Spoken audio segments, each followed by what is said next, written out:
depois vou apresentar a CONFAP.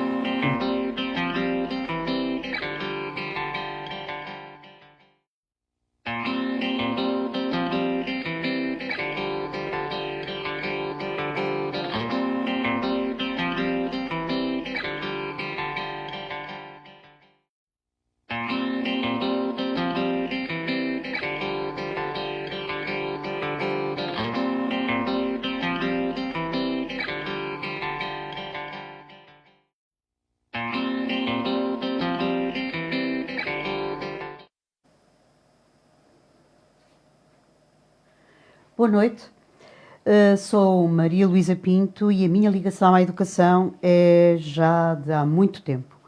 Exerço a docência há cerca de 40 anos, nos vários níveis de ensino, pelo que posso dizer que conheço bem os bastidores. Como, por exemplo, a CONFAP, Confederação Nacional das Associações de Pais. Esta associação é a forma legalmente prevista de os pais fazerem ouvir a sua voz e participar no processo educativo dos filhos. É um movimento independente, aconfessional, apolítico, pluralista, respeita a Declaração Universal dos Direitos Humanos e defende e apoia a família. É, assim, uma associação que representa a liderança do movimento associativo parental e vai a eleições no próximo sábado, dia 25. Estamos então aqui para exercer o direito à informação e esclarecer os nossos ouvintes sobre o papel da CONFAP, Confederação Nacional da Associação de Pais, que pela primeira vez em mais de 20 anos apresenta uma lista que não emana dos seus atuais órgãos sociais. É, pois, neste contexto que desenrolam estas eleições muito disputadas aos órgãos sociais com duas listas. A lista A, encabeçada por Carlos Gonçalves, e a lista B, encabeçada pela atual presidente Mariana Carvalho. Connosco temos Carlos Gonçalves e temos também o mandatário da lista A, Alberto Santos. Entretanto, entrando no assunto, todos sabemos que a educação tem atravessado muitos desafios nos últimos anos. Sabemos também, e por isso estamos aqui, que o representante da lista A, a quem desde já agradeço a sua disponibilidade para esclarecer os nossos ouvintes, e lamentamos o facto de o não podermos fazer na presença dos dois candidatos. Todavia, o convite foi endereçado ao candidato da lista B, que não obteve resposta. Então, cabe-nos a nós, aqui, esclarecer os nossos ouvintes por isso, coloco a questão, inicialmente, ao nosso mandatário. O que é que temos a dizer sobre o propósito, então, deste ressurgimento desta lista? Muito boa noite e, mais uma vez, muito obrigado pelo convite.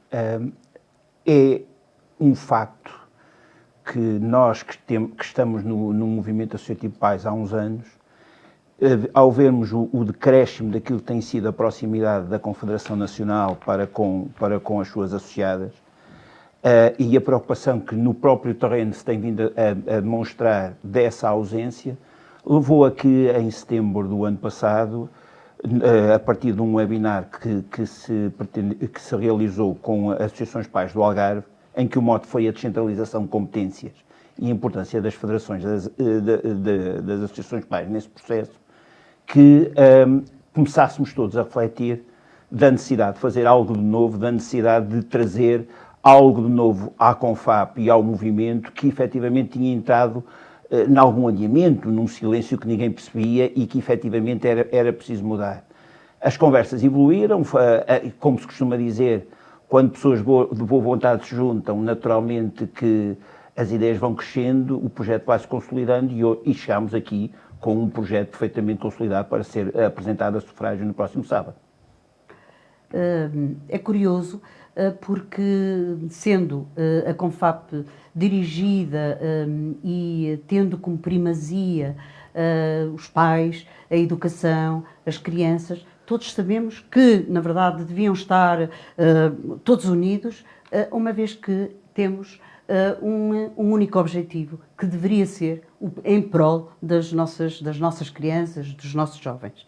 Ora, sabemos também que desde, essencialmente, há 2, 3 anos, muitos têm sido os problemas. A pandemia, sem aulas presenciais, 2 anos de luta de professores, greves quase diárias, falta de professores a áreas essenciais, curriculares, sobrelotação das turmas, multiculturalidade da população escolar, um crescente número de alunos com necessidades educativas especiais, e todos estes fatores e outros de caráter socioeconómico vão tendo uma repercussão negativa na nossa sociedade. Todos estes são, por isso, acrescentando até o problema da saúde mental dos nossos jovens. E a estes grandes impactos somam-se os problemas crónicos da falta de técnicos superiores, especializados na área da educação, bem como dificuldades acrescidas do acesso ao ensino superior. E por estas razões e muitas outras que nos irá falar um pouco e esclarecer, deveriam estar, na verdade, interessados em dinamizar, em movimentar algo que levasse a um fim comum, a um rumo único. O que afinal defende esta candidatura, com todas estas dificuldades que tem a educação? Boa noite a quem nos ouve lá em casa também. Obrigado pela sua excelente introdução. De facto, não podia ter enquadrado melhor todos os grandes problemas que a educação vive neste momento. E quase a sua pergunta responde ou dá a resposta que eu poderia dar, que é precisamente todos esses problemas que a educação vive hoje, em contraponto com o silêncio a que se assiste do movimento associativo parental. É de facto incompreensível, na minha perspectiva, que perante todos estes problemas que aí apresenta, os pais, coletivamente, de uma forma organizada, no movimento associativo parental e com a sua liderança, que é a CONFAP, não tenham uma intervenção mais acintuosa, porque neste momento é disso que se trata, ou seja, de exigir respostas junto da nossa classe política para os problemas que a escola pública vive hoje. A escola de uma forma geral, mas em particular a escola pública. E deixe-me começar já por uma questão que tenho falado muito e que é um problema que me preocupa e vejo muito pouca gente falar sobre ele. Dei uma entrevista esta semana a um jornal e a própria jornalista ficou muito admirada porque não tinha pensado no problema, é uma jornalista da área da educação. Falou aí na pandemia e nos efeitos da pandemia. Bom, é um lugar comum falar da pandemia, mas eu queria olhar para a pandemia de uma outra forma. Se pensarmos que as crianças que estão hoje no 5º ano entraram no ano letivo na escola primária 19-20. Em março de 2020 foram para casa. Viveram 3 anos completamente atípicos de pandemia a ir e a regressar à escola. O 4º ano, que seria o ano natural ou já de tranquilidade para eles, foi um ano assolado pelas greves, e greves como nunca tínhamos visto ao primeiro tempo, enfim, greves perfeitamente irregulares. Essas crianças estão hoje no 5º ano. Não só perderam aprendizagens essenciais, como perderam uma questão que se ganha na escola primária, porque se não tem em casa, que é a educação para a socialização, aprender a conviver com o outro. Eu gostaria muito que alguém falasse sobre isto, alguém, obviamente, com competências políticas e que olhasse para a educação nesta perspectiva, que era olhar para estes alunos, monitorizar estes alunos daqui até o 12º ano. Porque, não sendo um especialista nesta matéria, mas de forma, digamos, não específica, é fácil percebermos que isto terá consequências no percurso escolar deles. Diria no percurso escolar e no percurso pessoal, porque, como digo, esses hábitos de socialização não estão enraizados, não foram adquiridos. E não vejo não ouço falar em programas de acompanhamento a este tipo de alunos. Todos eles são importantes, mas estes são um grupo muito particular de alunos que foram atingidos de uma forma particular, porque estão no percurso da sua vida, no início do percurso da sua vida escolar. E todos nós sabemos que um alicerce é fundamental. E eu acrescento então, e como desenvolver todo este projeto que têm, o que é que estão a pensar fazer, que ideias é que têm para apresentar que sejam inovadoras? Bom, em termos de ideias, nós gostaríamos primeiro de ouvir os pais, porque há uma coisa que esta liderança da Confap não vai ter, que é o pressuposto de que sabe tudo. E, portanto, temos as nossas ideias, mas temos, sobretudo, a obrigação de representar todo um movimento. E é esta falta de representação que tem afastado as pessoas. Aquilo que defendemos é que é preciso ouvir para agir. E ouvir os pais, naturalmente, sentir as suas preocupações, sentir as suas dores, mas também ouvir os especialistas. A Confap, por exemplo, tem assento no Conselho Nacional de Educação, é um órgão técnico e onde estão envolvidos muitos especialistas nesta matéria, tem produzido muitos relatórios e até documentos muito interessantes ao nível desta temática, mas depois não conseguimos ver a luz do dia dessas ideias, as políticas que resultam destas análises. E, por outro lado, também não percebemos, porque não nos é dado a conhecer, que posições nossas, pais, são levadas a este Conselho. Porque esses documentos deviam ter a posição dos pais também, deviam refletir as dores, os problemas dos pais. Não sei, nunca nos foi dado a conhecer essa posição. Penso que conhece o programa da Lista B. Sim. O que é que os distingue? Olha, o que nos distingue é, sobretudo, a capacidade de ação que a Lista B não tem revelado. E não tem revelado porque é uma lista de continuidade, não iniciou agora, e mesmo a atual lista tem 2 anos de exercício. E são 2 anos que já não são 2 anos de pandemia, já foram 2 anos que já era possível ver algumas coisas. Nomeadamente, a capacidade de ouvir. Vou dar um exemplo muito simples disso. A Confederação tem nos seus estatutos uma figura que é o Conselho Geral, é um órgão consultivo que reúne os órgãos sociais, o Conselho Executivo da Confap e os presidentes das federações para refletir sobre os problemas. Bom, nestes 2 anos houve um Conselho Geral. Dir-me-ia, mas também está tudo bem na educação, portanto não é preciso refletir muito. Não foi por aí que começamos este momento. Começamos este momento a falar sobre problemas profundos na educação, estruturantes, e, portanto, se calhar, a Confederação, para tomar uma posição, deveria ter ouvido muito mais as federações. Isso, nomeadamente as federações, já agora, em termos de enquadramento, e a quem nos possa estar a ouvir que não perceba muito bem esta orgânica, o Movimento Associativo Parental tem uma organização que tem na sua liderança a Confederação, mas tem depois, nos seus vários territórios, sejam concelhos ou zonas mais abrangentes, as federações. E cada federação tem as suas associações. O exemplo de Vila Nova de Gaia é uma das maiores federações do país. Neste momento, Vila Nova de Gaia tem 91 associadas, mas, por exemplo, só estão em condições de votar 60. Porque, incompreensivelmente, esta confederação faz tudo para não aproximar as associações de pais. É algo que nós não percebemos. E, para responder à sua pergunta, isto distingue-nos profundamente. Uma confederação deve chamar a si todas as organizações que podem contribuir para o seu desenvolvimento e para a fortalecer. Uma estrutura como a confederação só é forte se as suas associadas forem fortes. E, portanto, a sua primeira missão é fortalecer as suas associadas. Não é excluí-las. Penso que respondemos ao ouvinte que estava, Eduardo Oliveira, obrigada, ao Eduardo Oliveira, que perguntava precisamente qual era a grande diferença entre a lista A e a lista B.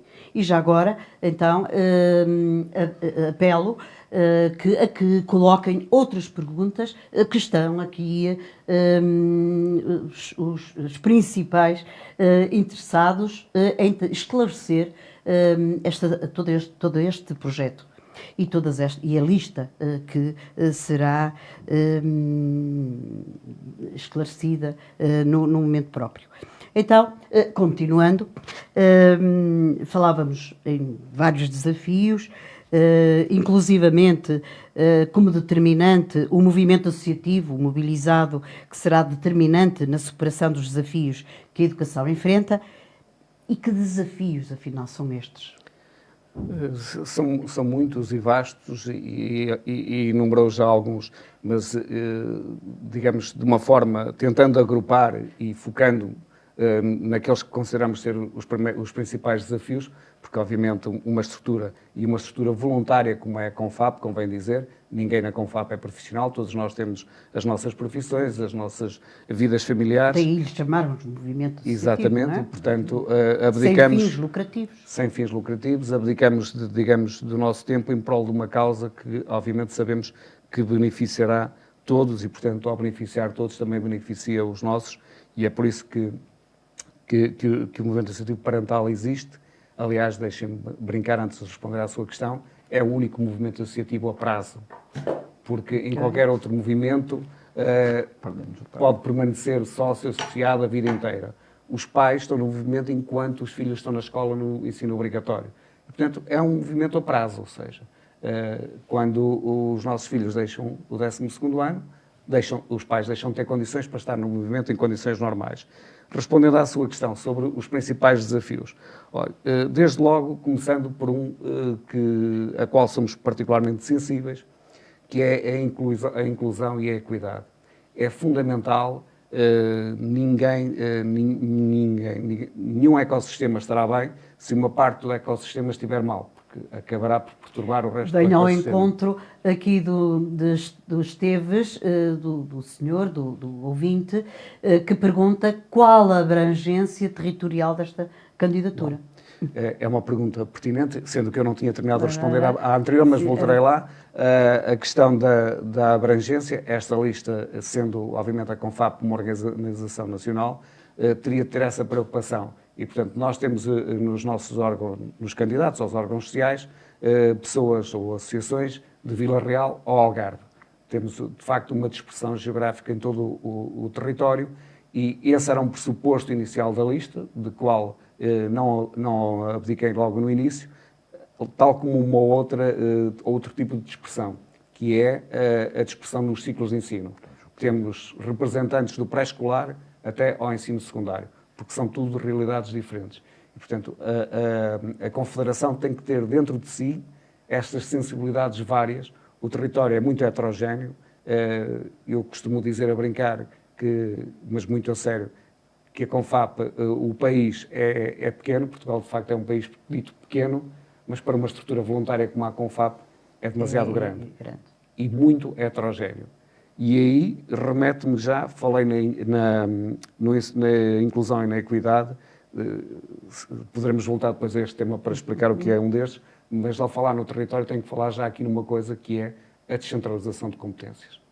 A descentralização de competências é algo que altera profundamente, tem que alterar, ainda não alterou, mas tem que alterar profundamente a organização do movimento associativo parental no país. É impossível nós continuarmos a fechar os olhos e a achar que temos uma realidade nacional. Não, nós vamos ter muitas realidades nacionais. Vamos ter 308 realidades nacionais. E são realidades que vão acentuar de forma drástica o acesso à qualidade de ensino no território. Basta dar este exemplo. Uma autarquia que, por exemplo, entenda, e se for uma autarquia de dimensão considerável, ter no mesmo pelouro as obras e a educação, acho que qualquer pessoa percebe o que isto quer dizer. Nós, felizmente, e aqui estando a falar para um território nacional, tenho que pegar em exemplos que bem conheço, de autarquias, por exemplo, que têm aqui a educação está com o Presidente. Isto é claramente um sinal de dedicação à educação. Eu não estou a querer menosprezar as outras áreas de atividade. Agora, nós temos que ser coerentes com aquilo que todos os políticos dizem, que nós dizemos de forma comum que a educação é um pilar estrutural e basilar do desenvolvimento. É comum ouvirmos este chavão em vários sítios, dos políticos até à pessoa mais comum. Acreditamos nisto e, de facto, a educação é o elevador social. É o que permite a alguém que nasce sem condições poder ter sucesso na vida, sucesso profissional e desenvolvimento pessoal. Então temos que ser coerentes com isto. E não podemos permitir Está que, de plenamente facto, de acordo, não é? Completamente de acordo, completamente de acordo. não podemos permitir que em determinados territórios, por qualquer outra razão, não dê à educação o lugar que ela deve ter. E, portanto, é fundamental que as federações nos seus territórios, quando há federações, porque também, infelizmente, o país não tem federações em todos os seus concelhos, em todos os territórios, e esse é também um papel fundamental da CONFAP nesta nova organização do país. Tem que conhecer bem as realidades, tem que ter pessoas, organizações, federações, com dinamismo nessas regiões para poderem potenciar esta transformação, para poderem exigir das suas autarquias, para poderem, de facto, estar capacitadas para saber como o fazer e, quando as coisas não correm bem, encontrar formas de inverter o sentido negativo que as coisas possam eventualmente estar a tomar. Alguma vez, quando se pensou em fazer este direto para esclarecimento, Sim. alguma vez pensou que a lista B iria faltar?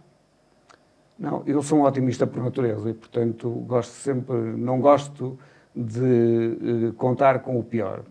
Tenho que considerar que ele pode acontecer, mas estou sempre disponível para esperar o melhor cenário. E, de facto, gostaria muito que hoje estivesse a mandatária, a candidata a presidente, porque, de facto, o contraponto é fundamental. Quem nos estiver a ouvir há de dizer, bom, mas é fácil, estás aí a dizer que fazes, que acontece e ninguém para te contradizer. A propósito, então, temos aqui uma resposta ou um pedido de esclarecimento do Cláudio Gonzaga. E muito a propósito mesmo. Ops, fugiu, por favor. Peço ali a... Sim, já está. Ok. A ausência de representante da lista B neste debate pode ser um indicador relevante para se compreender o paradoxo da inação que caracteriza o atual Executivo? É a pergunta. Temos aqui alguma ironia, como podemos ver. Não se compreende no momento crucial que vivemos esta ausência de espírito democrático, espelho da realidade do que acontece.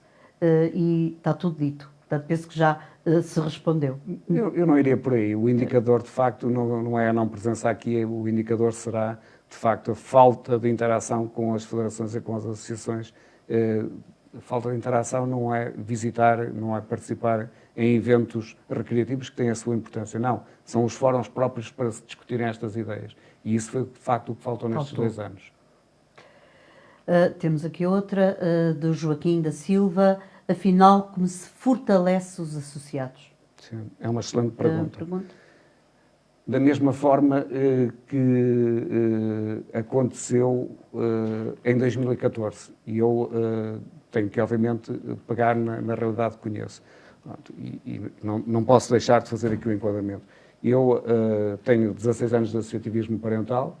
Comecei nestas coisas quando levei o meu filho mais velho ao pré-escolar. Na altura não sabia bem o que era, fiquei um bocado, enfim, admirado com a dedicação daquelas pessoas. E pronto, isto é aquele bichinho, como diz ali o nosso mandatário, quando nos pica, depois não sai de nós. E fui-me envolvendo, participando das coisas. Em 2013 cheguei à Federação de Pais de Gaia, a FEDAPA Gaia, e nessa altura percebi que as associações de pais estavam, de facto, a decair na sua participação. Enfim, havia ali algum marasmo. Em 2014 assumi funções, ou fui eleito presidente da Federação, e a minha primeira preocupação para responder àquela pergunta foi envolver as associações de pais, e foi a primeira pergunta com que me deparei. E agora como é que eu faço isto? É fácil pensar, mas como é que eu chamo as pessoas aqui? E foram aí que começaram as reuniões públicas com as associações de pais. Foi aí que começaram as ações de formação de dirigentes associativos, foi aí que começou a capacitação parental, foi aí que começaram as formações com membros do Conselho Geral, foi aí que começaram as sensibilizações com os representantes de turma, e foi esta dinâmica que começou a trazer as pessoas à Federação e as pessoas a questionarem-nos, mas o que é um Conselho Geral? Nós assistimos a muitos casos, e há algum tempo atrás, já há algum tempo, houve aí um caso conhecido de um professor que pôs em causa a forma como eram eleitos os pais. E, de facto, pude constatar isso na primeira pessoa. Vi que em muitos casos, os pais são eleitos para um Conselho Geral, às vezes nem sequer são eleitos, são nomeados, o que é ilegal.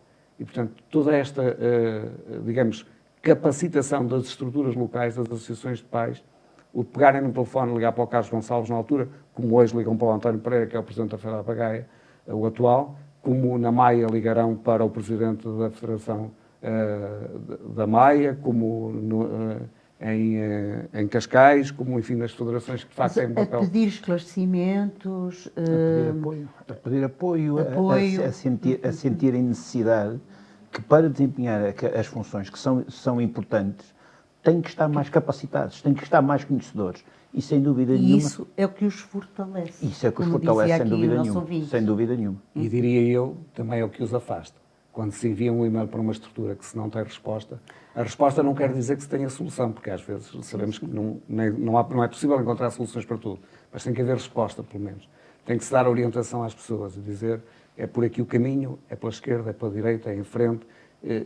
Esse apoio é fundamental, porque é uma função muito desmotivadora ser dirigente associativo. Talvez as pessoas não percebam bem isto quando estão do lado de fora do portão e diz aquele grupo que anda ali, eles devem ter alguma coisa a ganhar, ou não conseguem perceber estas coisas. Nós que estamos no movimento percebemos cada vez que conseguimos uma pequena vitória, cada vez que conseguimos que uma criança consiga ter um ambiente melhor na escola, que consiga ter melhores professores, que se resolve um problema que tenham uma refeição. Que tenham uma refeição, enfim, já são coisas mais básicas ainda. Para nós, membros das associações de pais, isso é de facto uma vitória que vale muito, que nos faz sentir melhor como pessoas. É um bocadinho... Que valeu a pena. Que valeu a pena, exatamente. Ok, temos aqui mais ainda a Sandra Sacoto. Como percepciona a questão dos encarregados de educação atualmente não integrarem os conselhos pedagógicos? De que forma isto condiciona a intervenção dos pais? Bom. Muito obrigado, Sandra. Essa é uma pergunta que, de facto, para mim, muito sensível, mas e por uma razão muito simples. A Confap tem, na sua organização, uma figura que são as moções, que são documentos estratégicos que se discutem antigamente nas Assembleias Gerais e agora, de 2 em 2 anos, até nos congressos. A Confap teve até hoje 2 congressos. O primeiro foi, curiosamente, em Vila Nova de Gaia, e organizado no tempo em que eu era Presidente da Feira da Pagaia, onde os membros das associações de pais, levaram o seu pensamento sobre a forma de moções. A Confap tem 2 moções aprovadas, uma por unanimidade, a segunda, e a primeira, não por unanimidade, mas por maioria, porque só votou contra um elemento que, por acaso, era órgão social da Confap na altura, a favor do regresso dos pais ao pedagógico. E dir-me-ão, mas porquê é que esta questão é tão importante? Porquê é que um pai, como eu já ouvi muitas vezes, um pai não tem formação pedagógica, um pai não deve estar num conselho que é de pedagogia? E eu digo, bem, isso depende da perspectiva, porque quando um professor chama um pai à escola, normalmente não é para o elogiar, é para dizer que o filho, enfim, a coisa correu menos bem, mas nessa altura é pedido ao pai que tenha pedagogia junto do seu filho. E, portanto, um pai no pedagógico tem a sua pedagogia. Naturalmente não tem a pedagogia de um professor. Mas se fosse um professor, então também não valia a pena lá estar. Porque a importância de um pai estar no pedagógico é ser o outro lado da questão. É dizer aos professores, que todos eles são pais, naturalmente, mas todos nós também somos profissionais e na nossa profissão temos um olhar diferente. Um pai que bem formado e capacitado para estar num conselho pedagógico tem a obrigação de dizer, não é que sejam incorretos, mas estão todos a olhar para esta perspectiva. Experimentem esta. Ponham-se deste lado. É este alerta que é fundamental estar num conselho pedagógico. E, portanto, estar por estar não vale a pena. Tem que lá estar pais capacitados, bem preparados, que conheçam a organização escolar, que conheçam os problemas da escola, porque também é muito fácil dizer que a escola tem que resolver todos os problemas. Tudo mal. A escola não tem capacidade. Se me permites, Carlos, e também não é por acaso que até 2012 o legislador já dizia membros das associações de pais nos conselhos pedagógicos. Porque, obviamente, quem quer estar na associação de pais, por maioria da razão, tem que estar obrigatoriamente mais informado sobre a vida da escola, sobre aquilo que... O acompanhamento. E por essa distinção também se fazia para que esse contraponto, essa visão do exterior, tantas vezes importante para que as decisões pedagógicas possam ser mais equilibradas. Porque não se pode dizer que os pais não podem estar num órgão técnico, porque a questão pedagógica é discutida sem dúvida nenhuma, mas num consenso muito docente. A visão dos pais devidamente ponderada traz uma lufada de ar fresco, e eu lembro do meu tempo que estive no pedagógico na escola da minha filha, a senhora diretora, quando eu não podia estar, pedia-me que eu deixasse por escrito o parecer sobre os assuntos, porque obrigatoriamente é uma visão diferente. Ao afastar os pais do pedagógico, um órgão que é de consulta acaba por as decisões serem naturalmente, eu não diria enviesadas, mas não tão consistentes. Mas com um só. É com um só. E eu já agora gostava de acrescentar aí uma outra questão, que é pertinente, é que os pais não têm representação no pedagógico hoje, mas a lei atual permite que eles vão na mesma ao Conselho Pedagógico sob convite do diretor.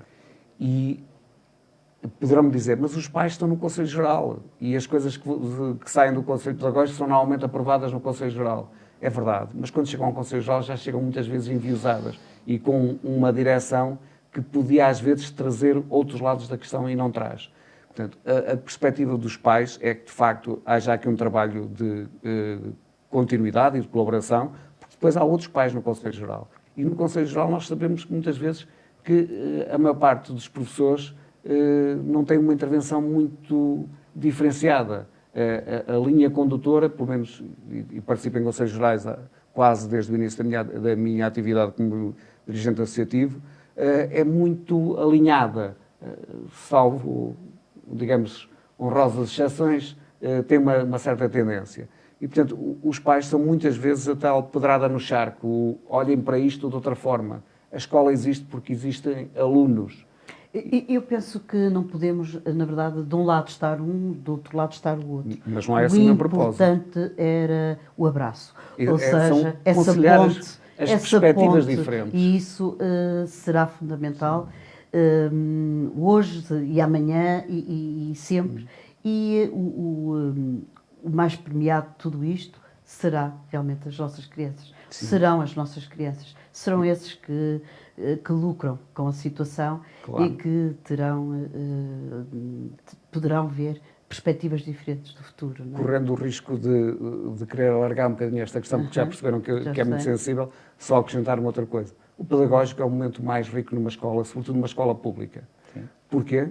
Porque há algum tempo que também defendo isto, se olharmos para os colégios privados, e muitas vezes há a tentação de comparar o privado com o público, e eu acho que não pode ser comparado, são duas realidades que têm o mesmo fim, mas são duas realidades bastante distintas. Numa escola pública, o senhor diretor, a primeira função de um diretor de uma escola é ser diretor pedagógico. E pergunta-se quanto tempo é que ele tem para ser diretor pedagógico. À quarta-feira, quando vai ao Conselho Pedagógico, provavelmente. Porque a maior parte do tempo de um diretor numa escola pública é ocupado a gerir. Ele é administrador, ele é diretor de recursos humanos, tem uma equipa diretiva. Mas a verdade é que a maior parte do tempo dele é ocupada nessas... Num colégio privado existe um conselho de administração e existe um diretor pedagógico. Sim. Portanto, a participação dos pais num conselho pedagógico é também este elemento de aproveitar aquela oportunidade de interagir com o seu diretor nessa figura. Porque nos outros órgãos e nos outros momentos interage mais com o diretor administrador. E a pedagogia fica muitas vezes esquecida. A pedagogia é a essência de uma escola. A escola está ali para transmitir conhecimento, para formar cidadãos e, portanto, a pedagogia é fundamental. Daí esta questão do regresso dos pais ao pedagógico ser tão importante para mim. Estamos a ver que estamos a ser ouvidos por muita gente e felizmente, muitas questões. Relativamente aos alunos estrangeiros, como encara esta lista, o seu impacto nas escolas e de que modo isso afeta os pais? Diz-nos a Dora Silva. Obrigado, Dora, pela questão e voltamos então aos desafios. Eu, quando comecei a falar nos desafios, falei na inclusão e na equidade. Bom, de facto, não há melhor forma de retomar o tema do que pegar outra vez o tema da inclusão, neste caso dos alunos estrangeiros em Portugal. A inclusão, há algum tempo atrás, era olhada só como a questão dos alunos com necessidades específicas, na altura, necessidades educativas especiais, mais recentemente, necessidades educativas específicas. Mas a inclusão hoje não é só isso. A inclusão naturalmente destes alunos, continua a ser muito importante para estes alunos, mas também para todos os alunos que têm uma condição diferente, nomeadamente estes que agora estão a chegar a Portugal em grande número e que são de alguma forma, se sentem naturalmente excluídos e que os pela diretores língua, das escolas veem abraços com, não é? Pela língua, mas também por outras questões culturais. Não podemos querer centrar esta questão só na língua, porque não é. Há outros fatores de exclusão. Portanto, esta candidatura olha para a necessidade de inclusão com esta abrangência. Ou seja, da mesma forma que já questionávamos a falsa forma como estava a ser feita a inclusão dos alunos com necessidades educativas especiais, ou específicas agora, estes alunos também não estão a ser incluídos.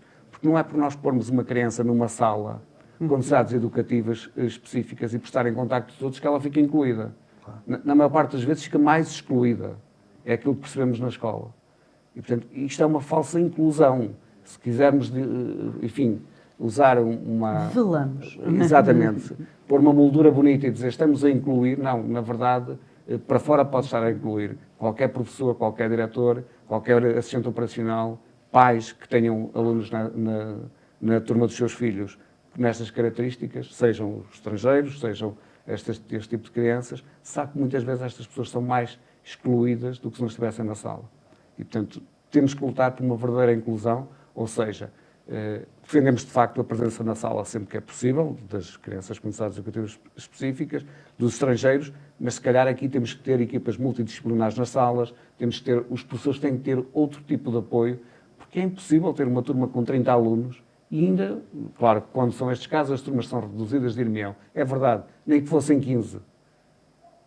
Nem que fossem 15, nós sabemos que às vezes há crianças dentro de uma sala que têm que ter um assistente operacional que nem devia ser operacional, devia ser um assistente técnico especializado para lidar com aqueles casos.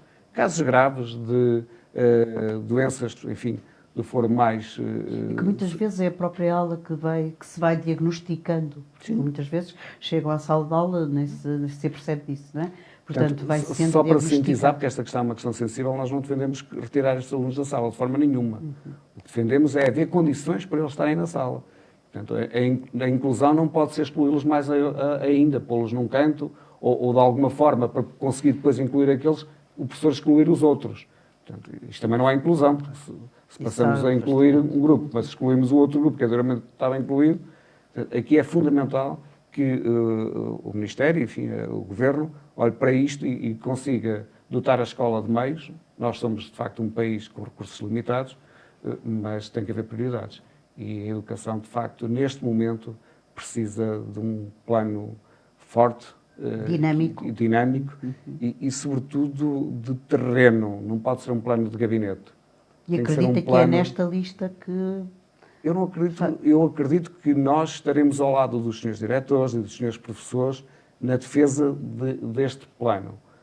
Porque se não estivermos unidos, costuma-se dizer, não é, a expressão popular, dividir para reinar. E, de facto, é isto que acontece na educação. Neste momento, a educação anda toda a gente zangada com toda a gente e, portanto, há muitas manobras de distração e estamos a esquecer-nos, ou pelo menos a não pôr na ordem do dia estas questões. Eu não sei se será o momento para responder à Dora Sinogas, que nos pergunta qual a opinião em relação à fusão do primeiro ciclo com o segundo ciclo. Penso que, se calhar, é demasiado... A questão é um bocadinho difícil responder a essa questão, porque neste momento, se perguntar também a diretores, a professores, e temos falado com alguns, a questão não é consensual, porque ainda há muito pouca informação sobre isto. A ideia já não é nova, mas há desde logo uma questão logística, que não é possível manter os alunos nas escolas primárias até o 6º ano. A maior parte das escolas está pensada para rodar em ciclos de 4 anos e, portanto, não tem estrutura, sobretudo nos grandes meios, obviamente, nos meios mais pequenos até há salas vazias, portanto, aí será fácil. Nos meios maiores, ou de maior concentração populacional, estas questões logísticas são importantes, portanto, não será fácil este ajuste. E depois, naquilo que é a questão principal, em que é que isso vai, digamos, potenciar uma educação melhor, porque, no fim de contas, só vale a pena mudar se for para os alunos aprenderem mais e melhor.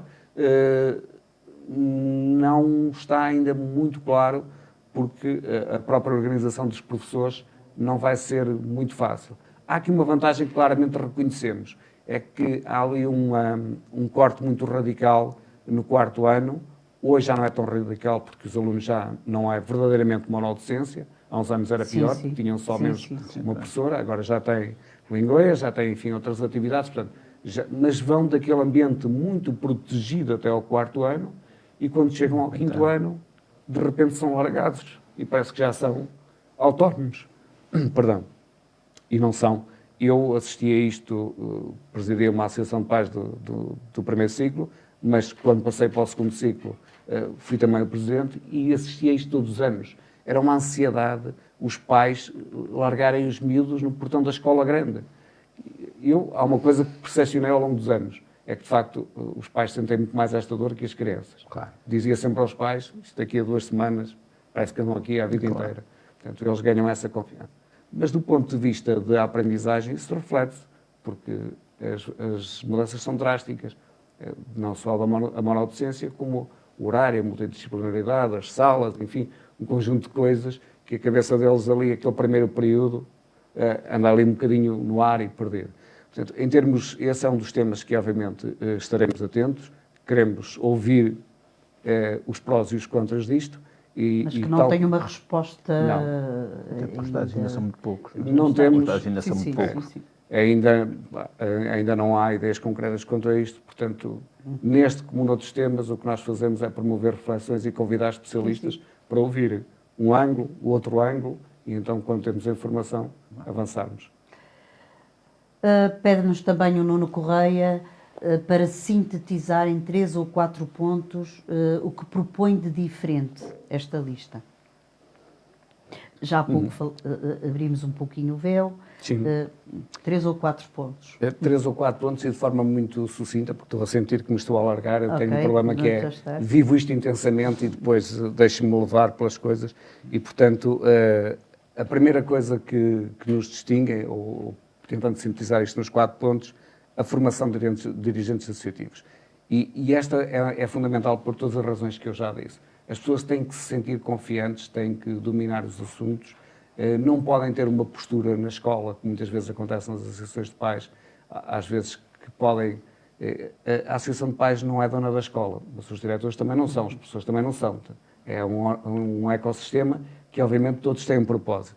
E é fundamental, para que haver uma boa relação, que cada um perceba o seu lugar e a sua função e aquilo que tem que fazer. Portanto, a formação de dirigentes associativos não é só financeira, não é só da parte burocrática das associações, porque temos uma parte grande burocrática. É também toda esta componente de verdadeira formação de dirigentes. Depois, a questão da capacitação parental. A forma como nós achamos que as associações podem atrair mais pessoas, desde logo, é capacitar os pais para se envolverem no processo. E, portanto, isto tem que ser um processo feito com o apoio da Confederação, mas localmente. A Confederação, como eu já disse, o país é demasiado grande e, portanto, não tem essa capacidade. Tem a capacidade de preparar as suas estruturas locais para que elas consigam desenvolver isso. E depois funcionar como uma verdadeira parceria, ou seja, ao nível global, ter programas desenhados, ter parcerias globais que possam apoiar localmente. Esta é uma grande diferença que a Confap não faz. Atual. Sim, a atual não faz. Depois uma outra coisa que é aquilo que eu há um bocado dizia por brincadeira, que é este grupo de pessoas não deve ter mais nada que fazer. Não, têm muito que fazer, mas valorizam uma coisa que é o voluntariado e é a dedicação à causa comum. Esta é uma questão também educacional e que nós temos que ser capazes de inverter. Antigamente havia estruturas associativas muito dinâmicas e fortes. A capacidade do associativismo em qualquer área está a desvanecer-se. E, portanto, quando se diz mas as pessoas participam pouco, a abstenção é brutal. Pronto, então, se calhar, temos que refletir o que é que estamos a fazer de mal logo na origem. E aquilo que defendemos é que não há melhor forma de potenciar nos outros qualquer reação que pelo exemplo. Portanto, quando um pai vai à escola, é interventivo, participa, ele pode dizer ao filho, olha, faz e acontece. Mas eu, pelo menos, aprendi isso com o meu pai, o exemplo é uma coisa que nos marca. E, portanto, quando vemos alguém envolver-se desta forma, estamos a ensinar os mais pequenos o poder e a importância de participar nesta dinâmica. E, aliás, ainda não há muito tempo vinha um estudo, já não me recordo de que entidade, que dizia que o maior envolvimento das famílias no acompanhamento da vida escolar dos seus filhos se reflete nos próprios resultados. Portanto, melhor prova não há da necessidade dos pais se envolverem muito mais no processo. E está escrito na nossa moção estratégica, exatamente. É um preditor de sucesso, obviamente. O envolvimento dos pais, acho que qualquer professor o dirá, que é fundamental. A importância do acompanhamento, não é? Penso que respondemos apenas a algumas das questões, mas vamos continuar aqui. Sim. Então. Como vê o caminho e a ação da Confap nos últimos tempos? Pois, eu acho que já respondi um bocadinho a essa questão. A minha preocupação é um bocadinho para o presente e, sobretudo, o futuro. É olhar para o futuro, mas, obviamente, não podemos esquecer o passado, nem que mais não seja para dizer este é o caminho para onde eu não quero ir. E, de facto, a atual liderança da Confap, a meu ver, já o disse e vou ter que repetir novamente, a falha maior foi, de facto, o não se envolver com as suas estruturas locais, não potenciar o envolver, e volto a repetir, não é que não esteja presente, mas estar presente é uma coisa, participar, envolver, potenciar, agir, como também está escrito na nossa moção, ouvir para agir. É fundamental, nesta matéria, perceber quais são as dores das associações de pais, os problemas locais. Há problemas que são transversais. A recuperação das aprendizagens é uma coisa que atingiu o país transversalmente, mas há sítios onde as coisas têm uma dimensão muito maior.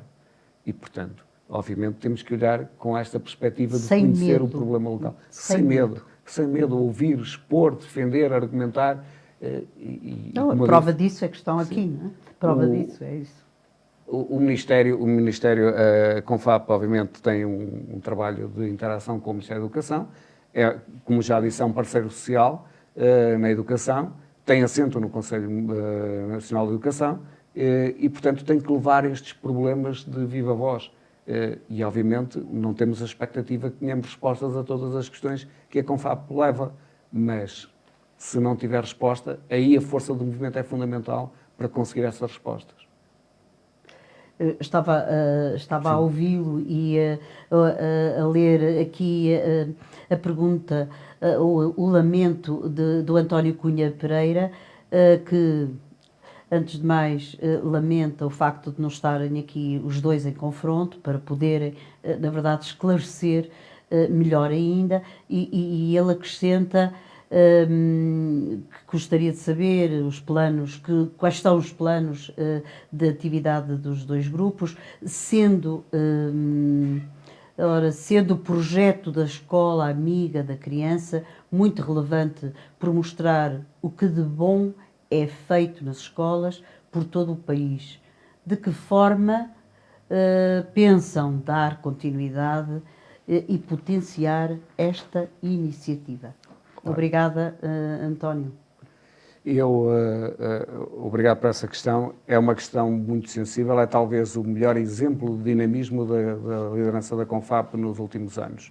O projeto Escola Amiga da Criança é um projeto que nasce de uma parceria da Confederação Nacional das Associações de Pais com o psicólogo Eduardo Sá e com a Leia. É uma excelente iniciativa, é uma oportunidade de mostrar o que as associações fazem e o papel das associações de pais, mas depois a Confederação falha numa coisa muito simples. Na maior parte dos casos, aquilo que poderia ser um momento de mostrar o que uma escola faz de bem e o que uma associação de pais faz de bem, nós sentimos que muitas vezes na apresentação, não percebemos se o projeto é de uma associação de pais, se é de um professor, se é de um grupo na escola. Em última análise, o projeto é todo da escola. E é isso o objetivo, que uma associação de pais trabalha para a escola. Mas é uma oportunidade também de promover o papel da associação de pais na escola e, mais, de uma partilha de boas práticas. Este é um projeto excelente, foi reconhecido, ganhou um prémio nacional, então porque é que as outras associações de pais não fazem? Muitas vezes não se percebe se o projeto é de uma associação de pais, se é da escola, se é um projeto ainda melhor de interação de todos os players da escola, porque esse devia ser o objetivo. E, portanto, a forma como este projeto, todo o potencial que este projeto tem, depois entendemos que, de facto, não é aproveitado para, como uma forma de sinergia, como uma forma de potenciar o trabalho das associações, ao reconhecer as que o fazem bem e ao partilhá-lo com as que não estão a conseguir, ajudá-las E promover a que faça, a que Portanto, entrem no caminho. Sendo, de facto, um projeto que, obviamente, a Confederação... Será para dar continuidade? Sim, não é? absolutamente. Claro. E para potenciar, para organizar de forma a que possamos potenciar também como uma aprendizagem, como uma prática de uma partilha de boas práticas entre as associações de pais.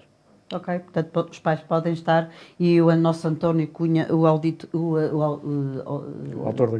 da questão, pode estar descansado que iremos continuar a ter esta dinâmica e este projeto. Vou continuar então aqui com mais 2 ou 3 questões. Qual é a visão da Confab para o futuro da educação e o papel dos pais neste contexto? Bom, as perguntas andam aqui sempre um bocadinho claro, à volta do mesmo, porque de facto é essa a questão. Mas a visão de futuro para uma nova Confab, de facto, é aquilo que é a sua missão, que é promover a participação dos pais na escola e apoiá-los na defesa dos direitos, mas, sobretudo, também ter uma presença muito, digamos, aconselhadora ou mobilizadora, peço desculpa, estava-me a faltar a palavra, para os deveres que um pai tem na escola. Agora, temos uma consciência muito clara de que a escola é um território, talvez, é o espelho da sociedade e, portanto, é muito heterogéneo. E, portanto, não se pode só colocar a questão do lado dos pais, porque a criança, sendo um território heterogéneo, temos na escola a criança com os pais presentes e temos, como dizia um ex-presidente desta confederação, alguém que a marcou muito, muitos filhos órfãos de pais vivos. E, de facto, essa é uma expressão que ouvi quando comecei no movimento e que me marcou para o resto da vida. Estamos a ir ao encontro do que dizia no início, é a cuidar. Exatamente. E, portanto, essas crianças não têm culpa de ter esses pais. Mas para que o ambiente escolar possa ter o seu sucesso e a sua segurança, o seu bem-estar, é fundamental que todas as crianças se sintam bem na escola. Então esse é um papel da comunidade educativa. É um papel do diretor, mas é um papel dos professores e é um papel de todos os outros pais. Não pode ser um papel exclusor de dizer aquele menino porta-se mal, tire-no da turma. Não.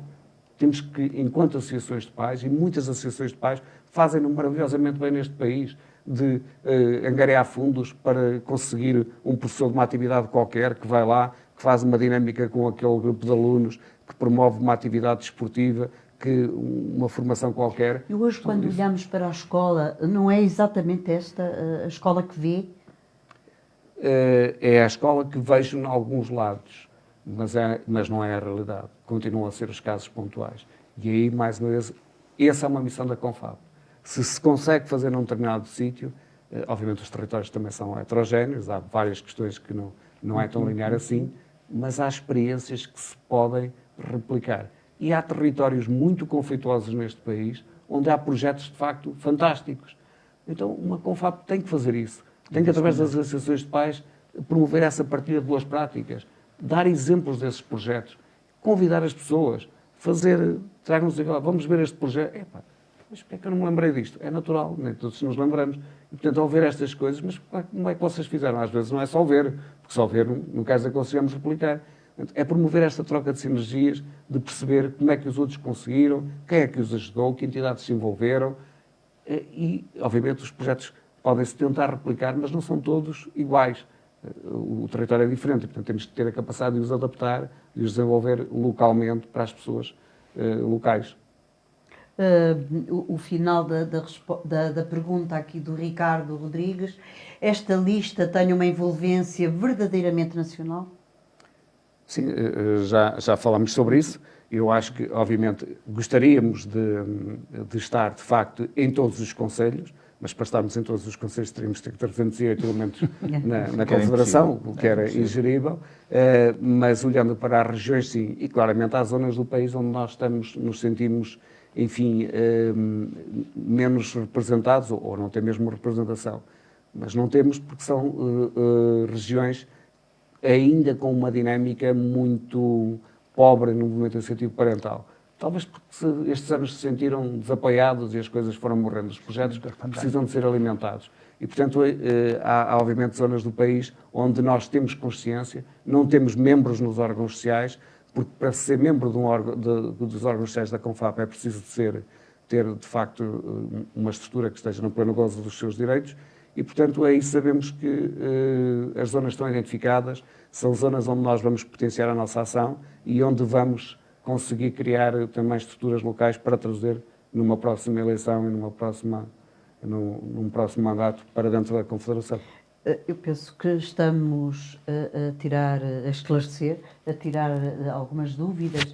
Temos aqui outra da Dora, penso que é Dora Sinoga, que já há pouco nos tinha feito uma questão e que ela pede ou pergunta se estão preparados para uma educação de qualidade. Para lutar por uma educação de qualidade, não é? Para lutar. Não é? Como? Bom, para lutar, mais uma vez, seria fácil nós estarmos aqui a dizer que fazemos e isso é fácil dizer que se fará se lá chegar. Eu prefiro ir buscar mais uma vez a minha experiência do passado e a forma como fiz, acho que é o melhor exemplo, a melhor forma de mostrar como é que agirei no futuro. Quando em 2016 se atravessou um momento grave de falta de assistentes operacionais em algumas escolas, Gaia não foi exceção.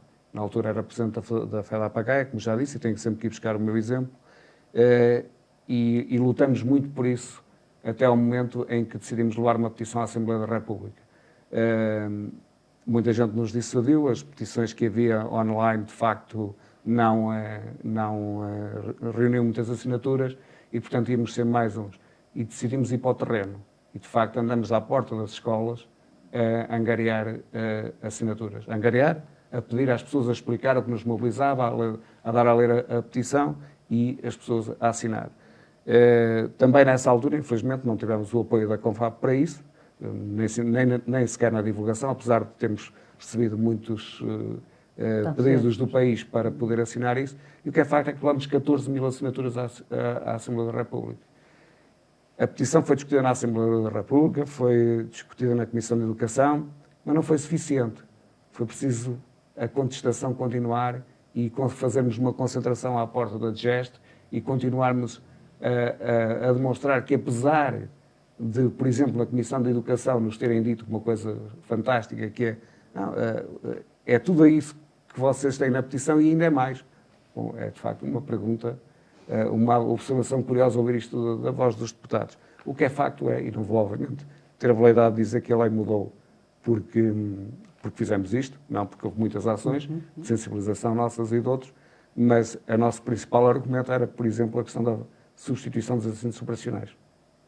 Um dos problemas que na altura havia eram as baixas prolongadas dos assistentes operacionais e, obviamente, uma escola com os assistentes de baixa não tem recursos humanos. Felizmente as coisas mudaram e só estou a falar nisto para explicar a minha forma de estar e a forma de estar das pessoas que estão comigo. De facto, quando identificamos um problema, não agimos por agir, queremos estudar os problemas, queremos ouvir os vários players, ter a informação, mas depois contem connosco para a luta, porque de facto se o problema é grave, estamos aí para enfrentar o problema. Percebi, os nossos ouvintes perceberam também, estão de certeza mais esclarecidos, temos gente tranquila, sem medo, veio ao terreno, explicou o que tinha e respondeu a tantas questões em direto. Agradecemos desde já a vossa presença.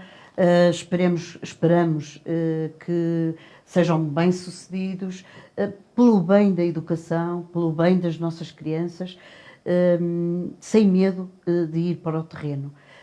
A vocês agradecemos a vossa paciência por estarem connosco, por nos acompanhar, e quem não teve a oportunidade de ver e ouvir, provavelmente irá ter curiosidade, porque em todas as casas há crianças. Boa noite. Boa noite e muito obrigado. Muito obrigada.